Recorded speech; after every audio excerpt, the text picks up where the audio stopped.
पीक विम्याबद्दल एक शेतकऱ्यांसाठी एक महत्त्वाची बातमी आहे। तुम्हाला पीक विमा मिळणार की नाही, तर कंपनीचा एक मोठा निर्णय घेण्यात आलेला। तर या 100% या शेतकऱ्यांना भरपाई आता देण्यास कंपनीने नकार दिलेला आहे। तर यामध्ये या जिल्ह्यांमध्ये पीक विमा इथं मिळणार नाही व कोणत्या जिल्ह्यात पीक विमा जमा होईल, तर आजच्या व्हिडिओमध्ये संपूर्ण माहिती पाहणार आहे। तर व्हिडिओला स्किप न करता शेवटपर्यंत बघा। तर जे काही पीक विमा कंपनीने 100% नुकसान भरपाई इथं देण्यास जे काही पीक विमा कंपनीने इथं विरोध केलेला आहे। तर 3 वर्षासाठी जे काही करार केला होता, यापूर्वी केंद्र सरकार पीक विमा कंपनीसोबत 1 वर्षासाठी करार करत होते। त्यामुळे कंपन्यांनी मिळवणाऱ्या भरपाई संदर्भात पाठपुरावा करणे शक्य होत नव्हते। त्यामुळे जे आहे तसेच अनेक कंपन्यांकडून शेतकऱ्यांना दिली जाणारी भरपाईची रक्कम वेळेत दिली जात नव्हती। हा विचार केंद्र सरकारने 9 कंपन्यांना जे काही आता या भरपाईची रक्कम देण्यास सांगितलेली आहे व यांच्यासोबत जे काही करार इथं केलेला आहे। तर आता ज्या शेतकऱ्यांना पीक विमा मिळालेला नाही व या जिल्ह्यात जे काही पीक विमा इथं जमा झालेला नाही, तर त्यांचं मूळ कारण म्हणजे जे काही इथं शेतकऱ्यांचे जे काही तक्रारी आहे ते इथं फेटाळण्यात आलेले आहे व बरेच शेतकऱ्यांच्या बँक खात्यात पीक विमा इथं जमा झालेला आहे।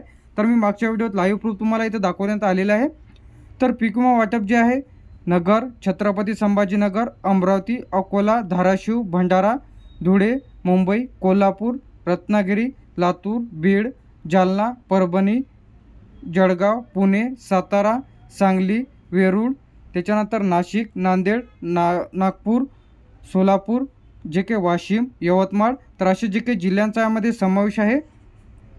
तर ज्या शेतकऱ्यांना पीक विमा मिळाला नाही, तर त्यांनी कमेंट बॉक्समध्ये नक्की सांगा। तर पीक विमा तुम्ही चेक करू शकता की तुम्हाला पीक विमा मिळणार की नाही। तर ते कशा प्रकारे चेक करायचं आहे, तर पीक विम्याची जी काही ऑफिशियल पेज आहे पीक विमा, यावरती जाऊन फार्मर लॉग इनवरती क्लिक करून तुम्ही तुमचा मोबाईल नंबर टाकून OTP टाकून चेक करू शकता की तुमचा जो काही पीक विम्याचा स्टेटस आहे ते पेंडिंग आहे की अप्रूव्हल झालेला आहे। अप्रूव्हल जर झालेला असेल तर लवकरच तुमचा पीक विमा तुमच्या बँक खात्यात जमा होईल। यावरती मी सविस्तर व्हिडिओ चेक केलेला आहे, स्टेटस कशा प्रकारे चेक करायचं आहे, क्लेम कोणत्या तारखेला व पीक विमा कोणत्या तारखेला जमा होईल, पीक विमा तुम्हाला मिळणार की नाही, सविस्तर व्हिडिओज तुम्हाला आपल्या OMT इन्फॉर्मेशन टेक यूट्यूब चॅनलला बघायला मिळेल। तर जे काही शेतकऱ्यांनी इथे जे आहे शेतकऱ्यांना 100% भरपाई देण्यास पीक विमा कंपनीचा इथं विरोध जे काही इथं दर्शवलेला आहे, जे की खरीप पीक विमा, सोयाबीन, कापूस, तूर, तर त्यामध्ये अशा जे काही पिकांचा यामध्ये समावेश आहे। तुम्हाला व तुमच्या जिल्ह्यात पीक विमा मिळाला की नाही कमेंट बॉक्समध्ये नक्की सांगा, तर ते लवकरात लवकर सोल्युशन तुम्हाला मिळेल। तर पीक विमाबद्दल सर्व नवीन अपडेट्स आणि सर्व व्हिडिओज तुम्हाला आपल्या चॅनलला बघायला मिळेल। तर चॅनलला सबस्क्राईब करून ठेवा।